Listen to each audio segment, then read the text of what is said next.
Auspician Somos Debate, Gobierno de Santa Fe, Lotería de Santa Fe, Cámara de Diputados, Cámara de Senadores, Consejo Municipal, Sindicato de Luz y Fuerza, Festram, AMSAP. Señoras, señores, bienvenidos a Somos Debate, nuestro encuentro de cada semana con todos los temas de actualidad. Este es un programa muy especial, el que tenemos este día miércoles, con sus sucesivas repeticiones, y vamos a hablar de varios temas.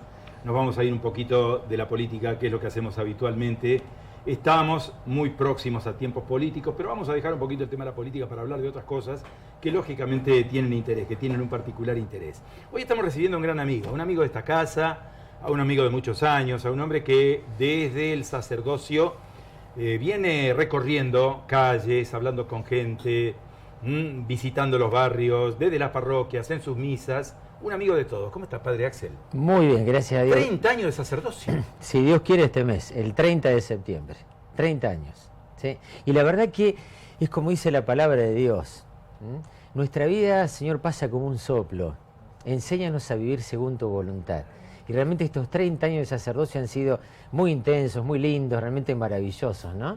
Y por eso han pasado también de una manera tan rápida. Claro, y mirando cara a cara a la gente, ¿no? Siempre Es fundamental. recorriendo los barrios, recorriendo las parroquias, recorriendo los clubes, los centros donde se encuentran los chicos. Bueno, esto demanda probablemente, cuando uno toma contacto con esta realidad, porque estamos en un momento difícil donde la contención, la palabra de aliento, la palabra de seguir adelante a pesar de todo, es importantísima, ¿no? Y a esto hay que llevarlo muy adentro para poderlo predicar, ¿no? El gran ejemplo nuestro, y digo para cualquier persona desde la fe, ¿no?, cristiana, es nuestro Señor Jesucristo, mucho más para un sacerdote. Y Jesús, qué cosa interesante, ¿no? No tenía cosas para dar, pero siempre estaba con todos. Por eso es tan importante que el sacerdote comparta la vida. Cuando asumí ahora en San Agustín me preguntaban, bueno, ¿cuál iba a ser mi plan pastoral? Y yo siempre dije, primero, desde las rodillas, la oración. Y después, salir a caminar el barrio, escuchar a la gente y, como hace 30 años, aprender de ellos, ¿no? Porque los pobres siempre me han enseñado muchísimo y me siguen enseñando en la vida para también poder desarrollar el sacerdocio. Padre, cuando hay gente que necesita tantas cosas que son esenciales, el plato de comida, el abrigo en el día de frío, la contención porque no se puede mandar a los chicos a la escuela, porque no hay recursos para afrontar lo que es la educación. ¿Cuál es la palabra del Padre? Porque ahí tiene que llegar la palabra que pueda reparar. ¿Cómo se repara? ¿Cómo se sustituye esa carencia con una palabra y con un acompañamiento, ¿no? Esto es una tarea que a ustedes, me imagino, les debe demandar a ustedes, los hombres de la iglesia, a todos aquellos que están en el terreno de la lucha contra los flagelos sociales que tenemos, la droga y todo lo demás que vemos todos los días. ¿Cómo se siente el hombre adentro cuando palpa todo esto, cuando recorre y toma contacto con todo esto? La verdad que es durísima y bueno, la realidad actual que estamos viviendo es realmente dificilísima, ¿no?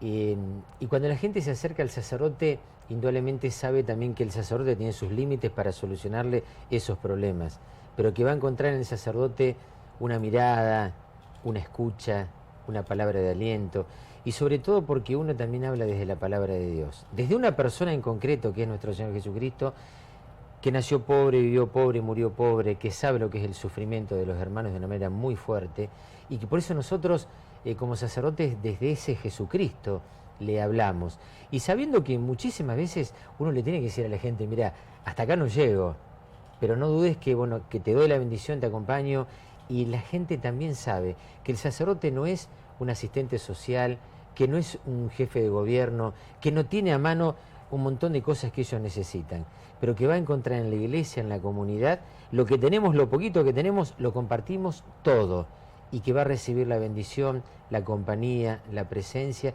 y sobre todo darle la fortaleza de saber que Dios está siempre, que nunca nos abandona, que siempre nos da esperanza, que siempre nos da fortaleza, y en este sentido los pobres también, por eso digo que me han enseñado mucho, ¿no? Porque llevan algunos muchísimos años de sufrimiento, y cómo desde su dolor también van generando una comunidad, desde sus dificultades también van generando un encuentro, y realmente esto es muy importante, ¿no? Por eso el sacerdote nunca tiene que tener la tentación del mesianismo. No podemos solucionar todo, pero siempre tenemos que encontrarnos con las personas, tenemos que darle la bendición, escucharlos, mirarlos a los ojos y compartir lo poquito que tengamos, pero que lo compartamos, pero que nunca la gente se vaya del sacerdote sin haber recibido la palabra de Jesús. La Iglesia viene diciendo desde hace bastante tiempo en la Argentina que crece la demanda social, que cada vez es más importante, que cada vez es más fuerte, que cada vez le llega más gente con más problemas, desde las necesidades fundamentalmente. Ustedes lo palpan a esto diariamente. Muchísimo, porque nosotros, la Iglesia es muy clara, no hay evangelización sin promoción humana. Entonces, siempre buscamos que la gente tenga un mejor hábitat, que pueda tener la capacidad de desarrollar su capacidad en un curso de capacitación, pero también lo necesario para que pueda comer, tener el pasaje para ir al hospital, también el remedio que por ahí no se lo dan en los efectores públicos. Bueno, todas esas cosas salimos al encuentro. Y en este momento, a nosotros, por ejemplo, una copa de leche, estamos atendiendo el doble, estamos atendiendo en este momento 450 personas, y que hace unos pocos meses atrás eran la mitad, por ejemplo. Nosotros en este momento, por ejemplo, en San Agustín, estamos atendiendo las necesidades alimenticias de más de 1000 personas todos los días. Y así un montón de otras cosas. Y lo vemos que cada vez va más y más en crecimiento. Es decir, la gente, y atención con esto, hay mucha gente, incluso gente joven, que dice, padre, si me conseguís un trabajo, es lo que más necesito. Fíjate qué interesante, ¿no? Van a buscar también el trabajo, aunque sea una changa, pero algo para poder llevar a la casa. Por eso, y esto se está aumentando muchísimo y se ve. Y una pobreza que nosotros tenemos no solamente adentro de la casa, sino que también, por ejemplo, en el barrio nuestro en San Agustín y otros barrios también, la pobreza fuera de la casa, porque hay gente que tiene que caminar 20 cuadras para tomar un colectivo, en calles que están en un estado realmente muy difícil. Imaginémonos cuando llueve, cuando hace muchísimo calor, cuando la gente tampoco tiene luminarias en la calle. Siglo XXI, es increíble que en nuestros barrios no tengamos cloacas, que no tengamos la posibilidad del acceso a un gas natural, que a nosotros el gas en los barrios nos sale muchísimo más caro. Es decir, que si la inflación en el resto de la ciudad es de tanto, vamos a sumarle unos cuantos puntos más en los barrios pobres, porque todo es más caro y todo es más difícil y nos queda todo lejos. Así que evidentemente la situación está complicada y en los barrios más alejados se hace mucho más difícil. Se suele decir, uno lo escucha y lo palpa a veces, de que la voz de la Iglesia le molesta al gobierno o le molesta a los gobiernos. Cuando la Iglesia denuncia situaciones sociales que probablemente veamos todos los días, pero la voz de la Iglesia es mucho más fuerte y le molesta al gobierno. ¿Ustedes cómo ven esto? ¿Lo ven como una situación que la Iglesia tiene que afrontar con distintos gobiernos o lo ven con una situación en particular de la Iglesia con este gobierno?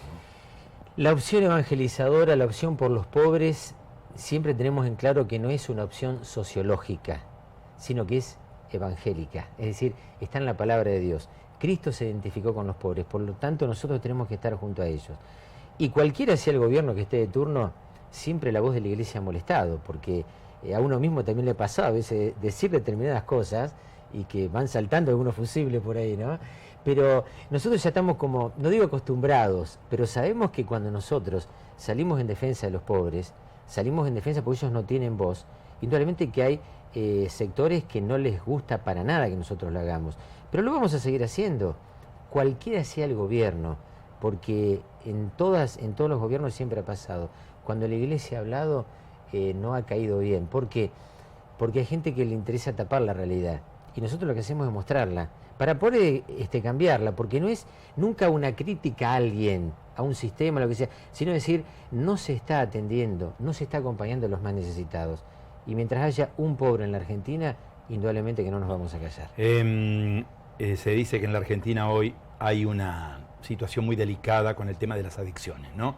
Todo el mundo preocupado, sobre todo mirando a los jóvenes, a las futuras generaciones, a las que serán futuras mamás y a los que serán futuros papás, en un contexto muy, muy difícil, ¿no? ¿Cómo llegamos hasta estos sectores para prevenir estas adicciones desde desde edades tan precoces, ¿no? Desde tan chiquitos, ¿no? ¿Cómo hacemos? La droga está en todos los estratos sociales, ¿eh? Lo que pasa es que en el caso de los pobres se visibiliza mucho más y mucho más fuerte, pero está en todos los estratos sociales, por lo tanto realmente es una plaga que hace muchísimo mal en todos los sectores, en muchísimas familias. Lo que nosotros tenemos que hacer es, en primer lugar, recordar de que la droga en la mayor parte de los casos ingresa donde hay un vacío. Nuestra tarea, desde el punto de vista de la evangelización, es buscar que los jóvenes, adolescentes, incluso niños, no tengan esos agujeros emocionales, afectivos, espirituales, justamente darle consistencia a su vida. Porque si el corazón está lleno, y sobre todo si está lleno de Dios, no ingresa la droga. Pero evidentemente eso tenemos que trabajarlo desde las familias, lo hacemos desde la escuela, estamos teniendo un trabajo de pastoral de las adicciones también, para acompañar a las personas que ya están en la adicción, como también aquellos prevenir para que no caigan. Desde la iglesia no tenemos la posibilidad de un tratamiento médico, un tratamiento psicológico que evidentemente escapa a lo nuestro, pero desde lo espiritual sabemos que la palabra de Jesús es una palabra no solamente que salva, sino que también que sana, y por lo tanto desde la evangelización y desde el vivir los valores, porque cuando una persona puede no tener fe, pero tiene valores profundos en su vida, también eso es un gran obstáculo para que la droga ingrese. Entonces tenemos que trabajar todo esto, y fundamentalmente desde las familias. Y luchar también porque cuando en una familia no hay trabajo, hay problemas intrafamiliares, hay problemas de desencuentro, se hace muchísimo más difícil. Pero tenemos la esperanza, aquello que dice la palabra de Dios. Donde abundó el pecado, sobreabundó la gracia. Entonces desde la oración, Dios también nos da las pautas por donde tenemos que trabajar. Y en comunidad, ir hacia el problema. ¿Los jóvenes se acercan a pedir ayuda frente a este problema grave que tenemos ya con nosotros? Convivimos con esto, es decir, fenómenos de violencia que no se veían, menores en el delito, situaciones muy, muy delicadas que vive hoy la sociedad. No es que sean nuevas, no lo son, han sido, toda la vida ha ocurrido esto, pero lo que vemos es que hay una proliferación de casos de violencia y de delito que nos genera a nosotros una inquietud, ¿no? Como personas mayores, como que vemos que hay toda una generación que va en una dirección equivocada. ¿Llegan los jóvenes a ustedes para pedir perdón, para buscar un camino, para encontrarse con una alternativa de vida superadora? ¿Llegan? En realidad, cuando están inmersos en la situación es muy difícil que se acerquen a pedir ayuda, ¿no? Salvo que tienen un estado muy calamitoso. Yo siempre lo he hecho y gracias a Dios he encontrado siempre recepción, es ir al encuentro de ellos. Y en ese sentido escuchan, están muy abiertos también porque están hechos a imagen y semejanza de Dios. Cuando uno nos habla de ese Dios que los ama y de alguien que los quiere acompañar como iglesia, escuchan. Indudablemente que no inmediatamente salen de la situación, pero al ir al encuentro de ellos se van abriendo puertas de encuentro. Y después, ahí sí, algunos vienen y se acercan para buscar esa ayuda. Bueno, en el comienzo de la charla usted me decía 30 años, ¿no? ¿Qué se siente con 30 años de sacerdocio encima y cuáles son las expectativas de acá en adelante, ¿no? Uno piensa que en una carrera de un sacerdote que comienza en una parroquia, que comienza en su vocación sacerdotal con muchas ilusiones, con muchas esperanzas, a esta altura de la vida y en esta etapa de su sacerdocio, ¿qué ve por delante?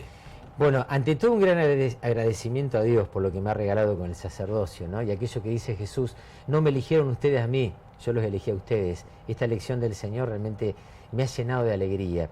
Que es hacia adelante, me pongo en aquella enseñanza de Jesús, no se inquieten por el mañana, busquen primero el reino de Dios, lo demás se les dará por añadidura. ¿Qué es lo que busco? Tratar hasta el último instante de mi vida, vivir con Dios, en Dios, y desde Él servir a todos y especialmente a los más pobres. ¿Qué significa para un sacerdote llegar a obispo? No sé, la verdad que nunca se me cruzó por la cabeza, ¿no? Así que no. ¿No lo piensa? No, para nada. Una vez le pregunté al cardenal Estanislao Esteban Karlik, ¿usted piensa que algún día va a ser cardenal? Y me miró y se rió, y no me contestó, y me dice, no, esa es una gracia de Dios, dice, eso yo no puedo pensar que eso va a ocurrir, y ocurrió, Hoy es cardenal, sí. Es cardenal de la iglesia. Sí, bueno, por eso le pregunto. No creo que yo sea para obispo, ¿no? O sea, que esté llamado por eso por Dios. Creo que sí, Dios me está llamando a mí, como a todos, a una vida santa, es decir, de entrega a Él y a través de Él al prójimo. Y entonces eso es lo que estoy tratando de buscar todos los días. Y si me queda un día de vida, un año, 10 o 20, Dios lo sabrá, pero que sean vividas desde el amor. Bueno, ¿sufre mucho con el fútbol? Bueno, soy de Colón, tengo de todo. Pero la verdad que las alegrías son mucho más grandes que los sufrimientos, Bueno, ¿eh? bueno. De eso no tengo duda. Padre, gracias por estar con nosotros. Seguramente va a tener trabajo acá, porque ya vi que hay varios compañeros y compañeras que están pidiendo bendiciones y algunos deseos, así que me parece que va a tener que trabajar esta tarde, acá en el canal. Bueno, muchísimas gracias por el corazón abierto. Bueno, muchísimas gracias por venir. Nos da una gran alegría, ¿no? 30 años de carrera sacerdotal es una trayectoria importantísima, hay que destacarla. Creo que no se nos puede pasar inadvertido, es un hombre que ha trabajado muchísimo y sigue haciéndolo cada día. Así que gracias por estar con nosotros, y le deseamos que tenga muchos años más por delante en esta tarea. Muchísimas Lo hace gracias. con mucho bendiciones. gusto. Les agradezco mucho. Bueno, el padre Axel Arguinchona, 30 años de vida sacerdotal, conversando con nosotros aquí en Somos Debate. Pausa, tenemos más invitados, invitadas. Vamos a compartir el desarrollo de esta entrega.